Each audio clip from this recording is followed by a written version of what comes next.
Hey, everybody, and welcome back to Chat Like a Native. Yeah, You know, uh, one of the things that can really hold English learners back is that fear of messing up the grammar. absolutely. Right. So today we're going to dive into some practical hacks to kind of get over that fear and just chat with more confidence. It's funny because a lot of people think that they have to memorize every single grammar rule before they can even Yeah. start speaking. Like it's some huge mountain to climb all at once, Right. but it's really not like that. Not at all. So our first hack today is to think about building a solid foundation with simplified rules first. Mm-hmm. Just the essentials. Yeah, just like you wouldn't try to build a house, Yeah. by starting with the fancy decorations first. Right. You got to get that foundation solid. So what are some of those key foundational grammar things? Well, I mean, think about, basic conversations. Yeah. Like ordering coffee or asking for directions or talking about your hobbies. Mm-hmm. Those all use simple present tense, simple past tense. Yeah, and you can do so much with just those two. You really can. You can talk about your routines, Yeah. Tell stories about what you did, and even make plans.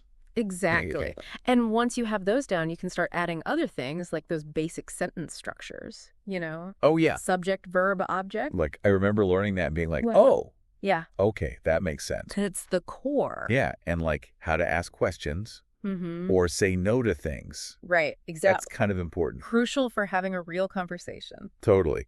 One thing that I really struggled with was just finding clear explanations for these grammar rules. Oh, yeah. Some textbooks and websites are just so dense and Overwhelming. and full of jargon. They're written for linguists or something. I know. Yeah. Not for normal people. Right. So it's super important to find resources that explain things simply. Yeah. Like using clear examples and, simple language, Yeah. maybe even a little bit of humor to make it fun. Totally. Learning shouldn't feel like a chore. Exactly. So once you kind of get a handle on those basic grammar structures, it's time to put them into practice. Yes. But not just practice alone, actually using them, which is our second hack today, practicing grammar in context. Okay, so imagine this. You've been practicing soccer drills like crazy, Okay. but you've never actually played a real game. Right. You might know all the moves, but you don't really know how to use them when you're out there. Oh, that's a great analogy. Yeah, and it's the same with grammar. Totally. You can memorize all these things, but if you don't use them in real conversations, they just won't stick. So how do we do that then?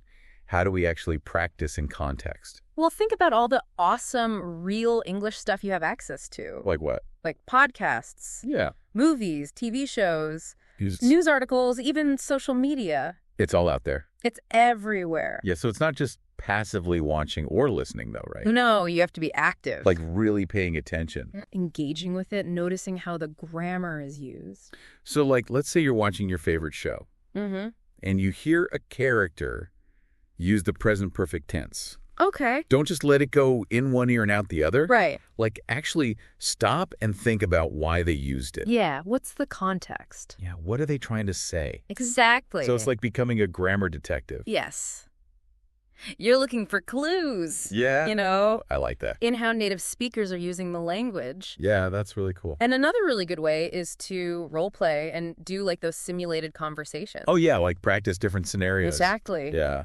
So you can have fun with it. Okay, I like that. Put yourself in those situations. Yeah. Like ordering food at a restaurant or asking for directions or chatting with a colleague about your weekend. That's a good one. The possibilities are endless. Yeah, and the more you do it, the more natural it'll start to feel. Exactly. You build fluency through practice. And don't forget about all the tech we have these days. Oh, yeah. There are some amazing language learning apps and websites. That can help too. Yeah. They have interactive exercises and games. Mm-hmm. And you can even find virtual conversation partners. It's amazing what you can do I know, right? with technology. It's like having a grammar tutor Yeah. right there in your pocket. But even with all the practice and resources, there's still going to be some tricky grammar rules Oh, for sure. that we just get stuck on. Totally. Every language has those. Yeah. So what do we do then? Well, I think the important thing is to not get discouraged. Okay. It's a process. It's not about being perfect right away. Yeah, just got to keep practicing. It's about continuous improvement. So for those times when we do feel stuck on a particular rule, Mm-hmm. what can we do? Well, one thing that can help is to break the rule down into smaller chunks. Okay. Instead of trying to understand everything at once, just focus on one specific aspect. Okay. So let's say you're struggling with the past perfect tense. Start by just learning how to form the tense itself, you know? Like had plus the past participle. Yeah, exactly. Okay. And then practice using it in simple sentences, and then you can gradually increase the complexity. That makes sense. Yeah, it's like building a house, you know? Brick by brick. Brick by brick. I like that. You don't build the whole roof at once, Yeah. right? Good point. Start with the individual beams and supports. Another thing I've heard is to try to visualize the grammar rule. Oh, yeah, that can be really helpful. But how do you even do that? Well, our brains are wired to process visual information more easily. Yeah. So if you can create a picture in your mind, Hmm. it can make those abstract grammar concepts easier to grasp. Give me an example. Okay, so for example, a lot of people struggle with for and since when Yeah. we talk about time. Yeah. So instead of just memorizing the rules, try to create a picture. Okay. So for you could imagine a straight line Okay. like representing a period of time. Okay, got it. And then for since, you could picture like a point on a timeline Oh. to show the starting point. Oh, that's interesting. Yeah, so you're basically turning the grammar into a little movie in your mind. Yeah, I could see that. Yeah. That's cool. And the more senses you can engage, you know, Hmm. the better you'll remember it. Yeah. So don't be afraid to get creative. Exactly. Draw diagrams, use colors, make flashcards. Yeah, whatever works for you Yeah, I like that. to make those grammar rules stick. I feel like we're really starting to make grammar less scary. That's the goal. Yeah. Right. But, you know, even with all the strategies and techniques, Yeah. there's one thing that can really make or break your learning journey. What's that? Your mindset. Oh, absolutely. Yeah, Your mindset is like the fuel for your learning engine. totally. If you approach grammar with fear and self-doubt, you're going to hit a lot of roadblocks. Yeah, you'll get discouraged easily. Right. But if Yeah. you have a positive attitude and you focus on growth, Mm-hmm. you'll be amazed at what you can achieve. So it's about embracing those challenges as opportunities Yes. to learn and grow. Mm, Yeah, and seeing mistakes not as failures, but as stepping stones absolutely. on the path to fluency. Every native speaker you know has gone through this. They've made tons of mistakes along the way. Oh, yeah, it's part of the process. Yeah. So be kind to yourself, Mm. celebrate your progress. And enjoy the journey. Exactly. It's a journey. So we've talked about some really effective strategies But to have. for tackling grammar. Yeah. But how do we make sure that it all sticks? That's a great question. Like, how do we make sure that we're constantly improving and moving closer to fluency? Right. And that brings us to our third and final hack, Okay. creating a personalized study plan. I like it. Yeah. It's like having your own personal trainer Yeah. for your English skills. I love that analogy. It helps you stay focused and It motivated keeps you on track. and reach your goals. Yeah. So where do we start? Well, first you have to be really clear on what you want to achieve. Right. Those goals. Yeah, talking smart goals, Specific. measurable, Achievable. relevant, Relevant. and time-bound. Time-bound. So ask yourself, Yeah. what do you want to be able to do with your English? What are your dreams? Yeah, like, do you want to have conversations with native speakers without feeling nervous? Yeah. Or give presentations in English confidently? Mm-hmm. Or write emails and reports that are like clear and grammatically perfect? All great goals. Having that clear vision is just so important. It is. It gives you a destination. Yeah, A right. reason to keep going. Totally. And that brings us to the next step, which is figuring out your learning style. Yes. We all learn differently. Some people are visual learners, some are auditory learners, and some are kinesthetic learners. So it's important to know what works best for you and Yeah. then incorporate that into your plan. Like for me, I'm definitely a visual learner. Okay. Like I love using flashcards and mind maps and even like colorful diagrams Yeah. to make the grammar rules stick. Yeah, if you can see it, you can remember it. Exactly. That's how personalized learning works. Yeah. It takes your preferences into account. So if you're a visual learner, Yeah. like me, you might want to watch movies with subtitles or make those visual aids or even use color-coded notes. Totally. What about auditory learners? For auditory learners, listening is key. Podcasts, music, audiobooks. Yeah. Those are all great. And don't forget about recording yourself speaking Oh, yeah. and listening back. It can be a little scary at first, I know. but it's so effective. What about kinesthetic learners? Oh, for them, it's all about getting physical with the language. Okay. So like role-playing, acting out dialogues, I like that. even using real objects Yeah. to demonstrate grammar concepts. Cool. Yeah, get their bodies moving. So we're basically creating a custom-designed learning adventure Exactly. for each person. Tailored to their needs Yeah. and their preferences. So once we've figured out our goals and learning style, what's next? Now comes the fun part. Okay. Choosing the resources Yeah. and activities for your study plan. And there's so many options. I know the options are endless. Yeah. We've got textbooks, workbooks, online courses, Language exchange apps. games. The list goes on and on. It can be overwhelming. It can, but the key is not to get stuck in that overwhelm. Right. Just start experimenting and see what works for you. Exactly. Yeah. What keeps you engaged? Yeah. What helps you learn. What helps you make progress? Yeah. And focus on resources that match your level. Yes. So if you're a beginner, start with materials that introduce grammar gradually. Right. And if you're more advanced, you can look for resources that focus on specific areas. Exactly like business English Yeah. or academic writing. It's all about finding the right mix for you. Yeah, your perfect learning cocktail. I like that. Yeah. Okay. So once we have our resources, what's next? Then it's time to schedule those study sessions. Consistency is key Yeah. when it comes to mastering grammar. So aim for short, regular study sessions. Yeah. Rather than cramming everything in at once. Even just 15 minutes a day, Yeah. It can make a big difference. it really can. Sometimes we underestimate the power of small, consistent efforts. It's true. It's like building a muscle you wouldn't expect to get ripped by going to the gym once a month Right. and working out for 5 hours straight. You got to do it regularly. Yeah. Got to make it a habit. Yeah, and find a time that works for you, Oh, yeah. whether it's early morning, Lunch break. during your lunch break. Before bed, Yeah, whatever works best. and mix things up. Yes. Variety is key. Keep it interesting. It keeps you from getting bored. Yeah. One day you could read a grammar article. Mm. The next day listen to a podcast. Yep. And then practice speaking with a language partner. Exactly. The more variety, the better. And don't forget to track your progress. Oh, yeah, that's so It important. can be really motivating. It's inspiring to see how far you've come. Totally. I like to use a language learning journal. Oh, that's a good idea. Yeah. I write down the grammar rules I've learned and new words. Mm-hmm. I even write down the conversations I've had. I love that. Yeah, it helps me stay motivated. Yeah, tracking your progress is key. It's like a reminder of how much you're learning. You can use a notebook Hmm? or a spreadsheet or an app. Yeah. Whatever works for you. Whatever works for you. Yeah. And don't forget to celebrate Yes. those milestones. Every small victory, Acknowledge those achievements. whether it's mastering a new grammar rule Yeah. or having your first conversation or just feeling more confident. Take the time to celebrate. Exactly. It's all about being patient, embracing the process, Yeah. and having fun. Having fun. Yeah, That's the most important part. I agree. It's like having your own personal roadmap to fluency, I like that. you know? Okay, so how do we actually create this personalized plan? Well, the first step is to figure out what you actually want to achieve. Oh, yeah, setting goals.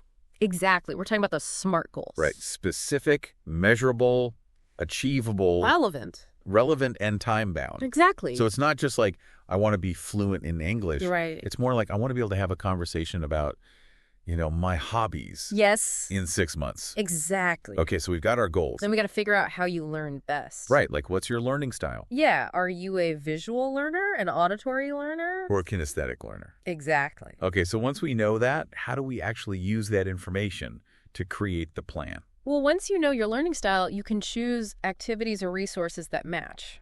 Okay, so give me some examples. Okay, so let's say you're a visual learner. Okay. You might want to use flashcards or mind maps or even like draw diagrams Yeah. to visualize the grammar rules. Okay, what about auditory learners? For auditory learners, listening is key. Okay. So things like podcasts, music audiobooks. Oh, yeah. And don't forget about recording yourself speaking. And then listening back. Exactly. And kinesthetic learners. Kinesthetic learners need to move. Okay. So they might want to try role-playing, Yeah. acting out dialogues, or even using real objects to demonstrate grammar concepts. I like that. Yeah, get those hands involved. So we're basically creating a custom-made plan Exactly. based on each person's learning style.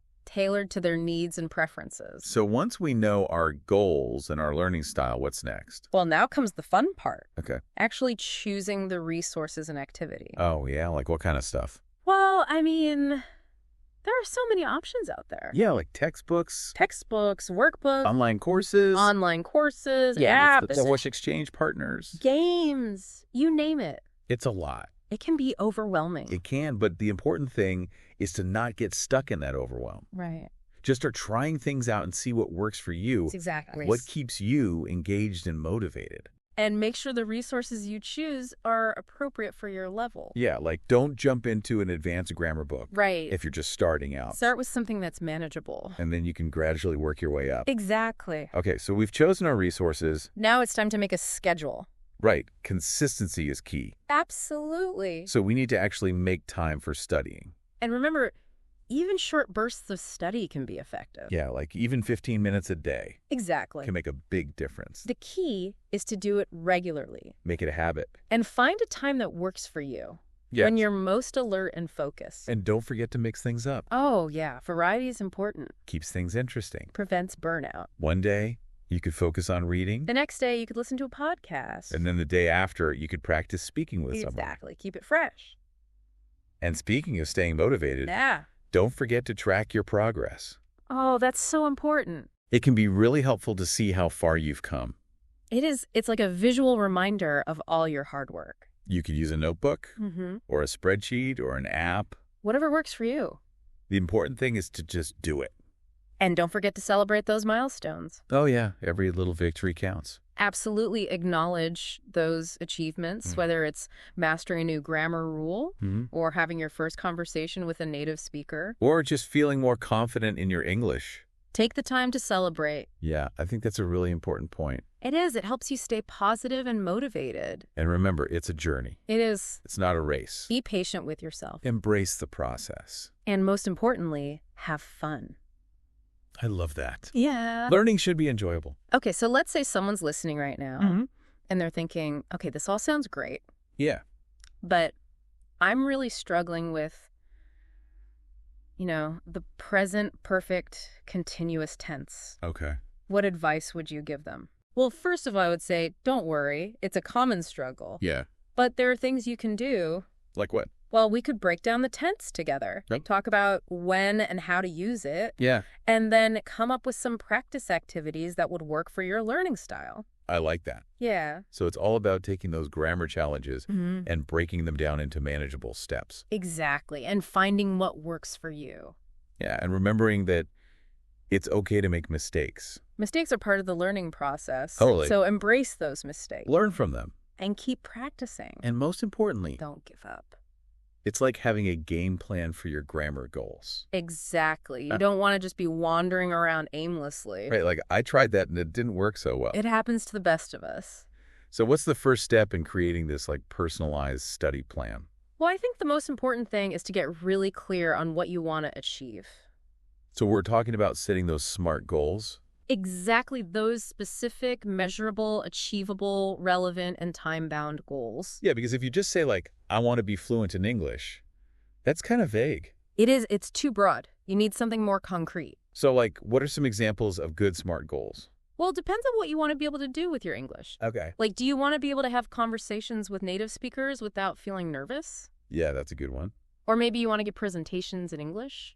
Or write emails or reports. Exactly. You need to have a clear vision of what you want to accomplish. It's like having a destination in mind. It is. It gives you something to work towards. So once we've set our goals, what's next? Well, then we need to figure out how you learn best. Oh, yeah, like what's your learning style? Are you a visual learner, an auditory learner, or a kinesthetic learner? Okay, so how do we actually use that information to create the plan?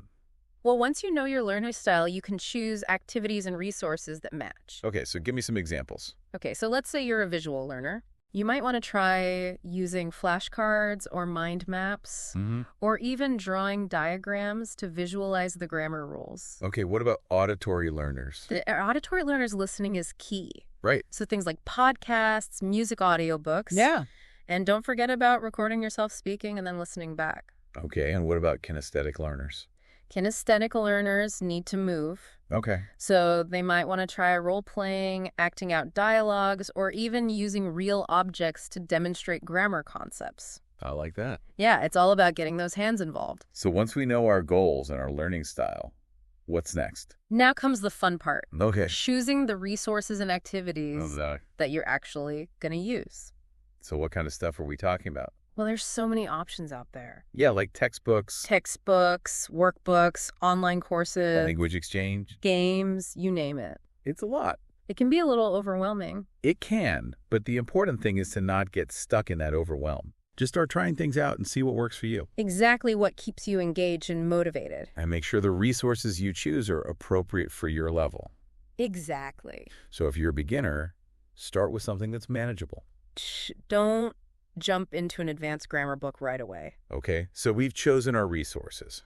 Now it's time to make a schedule, Okay, because consistency is key when it comes to learning a language. so we need to actually block out time for studying. Exactly. And remember, even short bursts of study can be effective. Like even just 15 minutes a day Exactly. can make a big difference. It really can. The key is to do it regularly Make it a habit. and find a time that works for you Yeah, when you're most alert and focused. and don't forget to mix things up. Oh, yeah, variety is important. It keeps things interesting. It prevents burnout. One day you could focus on reading, the next day you could listen to a podcast, and then the day after you could practice speaking with someone. Exactly. Keep it fresh. And speaking of staying motivated, don't forget to track your progress. Oh, that's so important. It can be really helpful to see how far you've come. It's like a visual reminder of all your hard work. You could use a notebook, a spreadsheet, or an app. Yeah, whatever works for you. The important thing is to just do it. And don't forget to celebrate those milestones. Yes, every little victory counts. Absolutely acknowledge those achievements. Whether it's mastering a new grammar rule, having your first conversation with a native speaker, or just feeling more confident in your English. Take the time to celebrate. Exactly. It helps you stay positive and motivated. So remember, everyone, it's a journey, not a race. Be patient with yourself, embrace the process, and most importantly, have fun. Couldn't have said it better myself. Happy learning, everyone. And we'll see you next time on Chat Like a Native.